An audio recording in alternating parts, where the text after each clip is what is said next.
Diambilnya berapa? Bukan 15%, tapi 2 kali lipat, 30%. Artinya gaji 500 juta, dapatnya cuma 350 juta. 150 juta hasil kerja keras kita yang jauh lebih keras dan lebih stres dari pas masih 60 juta diambil buat pajak. Akhirnya pengusaha do what they do best, yaitu berusaha. Mereka berusaha nyari cara supaya nggak diambil segede itu. Hello, gue Kinpra, jangan lupa baca description, oke? Cerita dimulai di Hawaii tahun 50-an ketika ada anak bertanya pada bapaknya, "Pak, aku mau ini." Dan jawaban bapaknya simpel, "Aduh, nggak ada duit ah." Anak 9 tahun ini adalah Robert Kiyosaki, penulis buku Rich Dad Poor Dad. Dan ayahnya tadi adalah ayah biologisnya, yang dikenal sebagai Poor Dad, ayah miskin. Seorang pria berpendidikan tinggi, bergelar PhD, tapi nggak kepikiran caranya kaya. Jadi Poor Dad nyuruh Robert untuk ketemu sama ayah dari temennya, which adalah seorang entrepreneur. Dan seperti kebanyakan pengusaha, dia pasti paham gimana cara kerja uang yang sebenarnya. That's why ayah temannya ini disebut sebagai Rich Dad atau ayah kaya. Sosok bapak yang kalau anaknya bilang, "Pak, aku mau ini," jawabannya 180 derajat beda banget. Jawabannya adalah, gimana caranya biar bisa? So, petualangan pun dimulai. Petualangan seorang anak kecil yang penasaran kalau kerja tujuannya adalah duit, dan apa cuma kerja caranya. Pertumbuhan dia dikelilingi sama 2 tipe orang dewasa yang punya pandangan beda banget soal uang. Saat Poor Dad kepikirannya, lo kerja aja yang benar biar naik jabatan terus naik gaji, makin banyak kan duitnya. Di sisi lain, ayah kaya justru own a company, miliki perusahaan. Dan kalau Poor Dad mikirnya uang gak penting, si ayah kaya justru uang adalah alat yang bisa bantuin kita. Jadi alat ini matters. Jadi kalau gitu, apa aja lesson learned yang bisa kita ambil dari pengalaman Robert yang tumbuh di sekitar 2 sosok bapak tadi? Lesson pertama, beli aset bukan liability. Di sini ayah kaya bilang ke Robert yang masih muda bahwa orang kaya tuh belinya aset, sedangkan orang miskin dan menengah beli liabilitas, utang, beban, bahkan hal yang mereka anggap sebagai aset.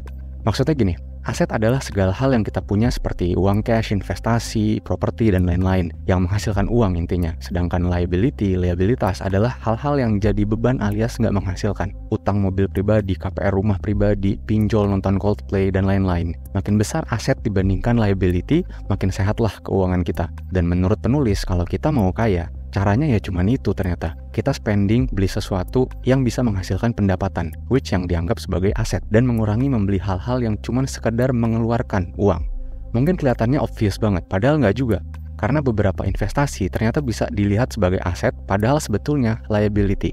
Misalnya kita beli rumah pertama, harganya lumayan, dan bangunannya besar. Kita bilang, nggak apa-apa mahal, namanya juga investasi masa depan, gitu nggak?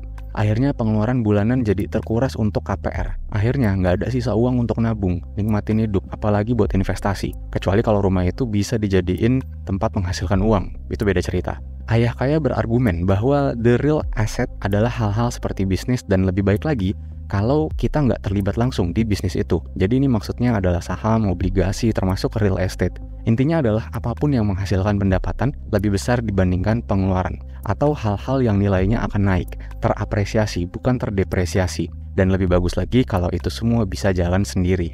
Jadi ingat, lesson pertamanya yang dia lihat dari ayah kaya adalah tambahin aset, kurangin beban. Lesson kedua, orang kaya tidak bekerja untuk uang, justru uang kerja buat mereka. Kita pasti aware lah sama istilah ini, apalagi kalau pernah lihat Bu Sri Mulyani ngomong kayak gini di TV. Nah, teman-teman pernah nggak berandai-andai bisa dapat kerja yang gajinya gede banget? Itu menarik ya, tapi menurut ayah kaya, itu adalah jebakan. Dia berargumen bahwa kalau kita jadi karyawan bergaji besar, artinya ada 2. Yang pertama, kita harus kerja lebih gila lagi, lebih stres lagi karena dibayar gede. Dan kedua, pajak yang diambil pemerintah pun itu juga makin gede persentasenya. Dan kebanyakan orang, termasuk gue, sama pikirannya kayak si Poor Dad. Kita kerja 8 jam plus di jalan pulang pergi 3-4 jam, alias 12 jam sehari, alias setengah dari setiap harinya kita demi gaji. Ibaratnya yang kita pahamin adalah kalau nggak kerja ya nggak punya duit, ya nggak makan. Jadi kerja keras sebagai kuda, naik gaji, lebih gila lagi, lebih stres lagi, tanpa sadar kita spendingnya juga lebih besar lagi. Gitu aja terus siklusnya. Sampai akhirnya kita lupa sama dunia karena kita terjebak di rat race. Si Poor Dad itu terjebak di rat race, bahkan pengeluarannya sebanding sama pemasukannya. Sehingga si Poor Dad gak pernah benar-benar punya pikiran bahkan kesempatan untuk making real money. Kenaikan gaji juga gitu, makin besar gaji, makin besar juga pajaknya, yang katanya di-store ke pemerintah buat pembangunan. Jadi kita kerja bertahun-tahun cuman untuk hidup, bukan untuk bener-bener nikmatin hidup. Sama kayak si Poor Dad yang akhirnya di umur tuanya gak bisa bener-bener menikmati the best things in life. Di sisi lain, pertumbuhan rekening si ayah kaya itu mencerminkan hasil dari dedikasinya selama ini untuk bisa membuat uang kerja untuk dia. Dan menurut dia, untuk bisa nikmatin segala hal yang terbaik di dunia ekonomi ini, supaya nggak terjebak di siklus rat race tadi, adalah bukan menggunakan waktu dan tenaga, tapi menggunakan uang. Menggunakan uang untuk menghasilkan lebih banyak uang lagi, sehingga waktu dan tenaga kita bisa dipakai untuk menikmati hidup. Jadi coba pertimbangin untuk keluar dari rat race dan pertimbangin juga gagasan uang untuk menghasilkan uang. Lesson ketiga, kurangin pajak lewat perusahaan. Jadi tadi kita udah lihat sedikit kalau pajak adalah part of the money game, bagian dari sistem. Di sini ada contoh Robin Hood yang mencuri harta orang kaya untuk dibagiin ke orang miskin.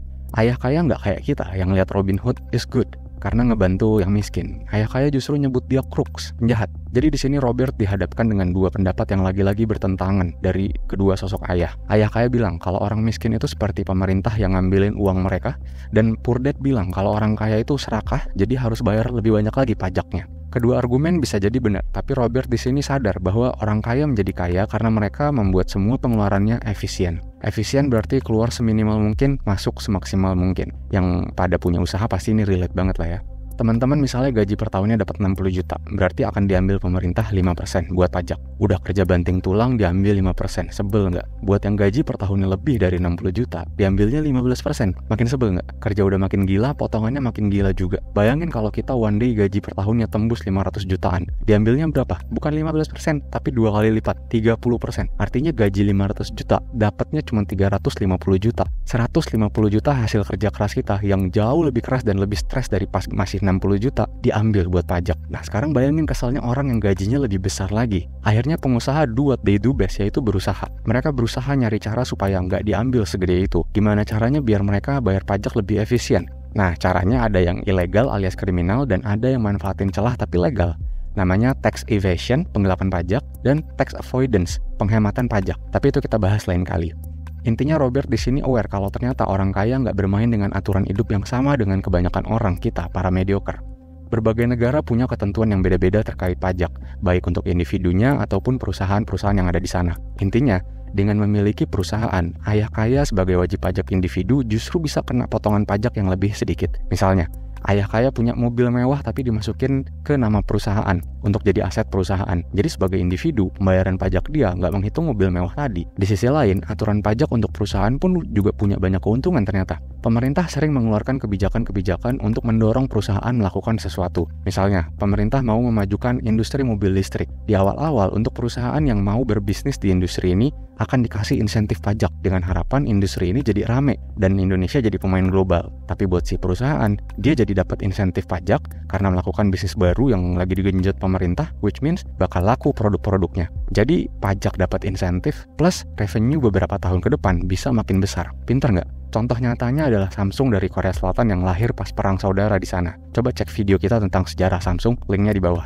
Nah, berikutnya lesson keempat. Setelah melewati berbagai pelajaran hidup dari dua sosok ayah, Robert berhasil kaya. Dan suatu hari dia nginget-nginget masa lalunya. Di situ dia menyadari bahwa selama ini ternyata dia tidak pernah bertemu dengan orang yang seneng kalau kehilangan uang. Dia juga nggak pernah bertemu orang kaya yang nggak pernah nggak kehilangan uang. Tapi justru malah banyak ketemu orang miskin yang nggak pernah kehilangan uang. Maksudnya gimana? Orang yang berhasil kaya pasti berani ambil resiko, sehingga pasti pernah kehilangan uang. Dan orang miskin nggak pernah benar-benar kehilangan uang karena simply nggak pernah investasi, which adalah cara untuk making real money. Menurut ayah kaya, ada 4 alasan utama kenapa orang pada umumnya enggan untuk berinvestasi. Yang pertama adalah takut. Ketakutan akan kehilangan membuat kita main aman. Itu yang membuat kita nyimpen seluruh uang kita di bank yang nggak menghasilkan apa-apa tapi aman. Padahal kalau teman-teman ngerti, itu juga sebenarnya nggak aman-aman banget karena sebagian dari duit kita itu dipakai untuk jadi kredit yang diambil orang lain. Nama sistemnya adalah Fractional Reserve Banking. Ngomongin sistem perbankan, coba nonton video kita Evolusi Perbankan, linknya ada di bawah, biar lebih ngerti tentang perbankan. Jadi menurut penulis, yang perlu kita sadari adalah yang namanya orang kaya itu pasti pernah rugi dalam investasinya. Dan untuk berhasil, bukan malah kapok lalu ngeklaim itu bukan rezeki kita. Padahal kita nggak tahu list lengkapnya daftar rezeki kita tuh apa. Tapi justru pelajarin lebih baik lagi supaya nggak takut, supaya dibukain jalannya. Alasan berikutnya adalah malas.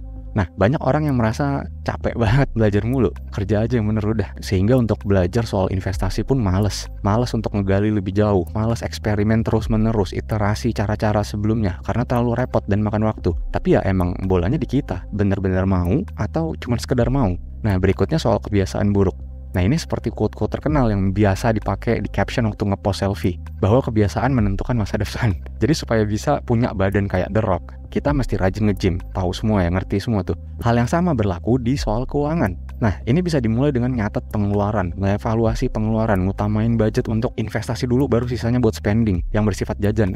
Intinya, kalau sanggup malah langsung aja berhenti total untuk spending untuk sesuatu yang nggak menghasilkan apapun, entah ngasilin uang ataupun value ya. Nah, intinya kita perlu ngebangun kebiasaan-kebiasaan yang baik yang membantu menyehatkan keuangan. Dan yang terakhir adalah arogansi. Menurut penulis, arogansi adalah ego plus ignorance, ketidaktahuan. Jadi kalau kita nggak tahu ya jangan egois, jangan ego, jangan jadi arogan. Kita mesti open sama sudut pandang lain, terbukalah sama ide-ide baru, gagasan baru, konsep baru. Jangan bersikeras kalau investasi itu haram, padahal ada indeks syariah. Jangan bersikeras sama investasi itu buruk, padahal excuse doang karena selama ini rugi, nggak ngerti caranya. Jangan bersikeras orang kaya tuh pasti maruk, padahal semuanya tentang berpikir efektif dan efisien.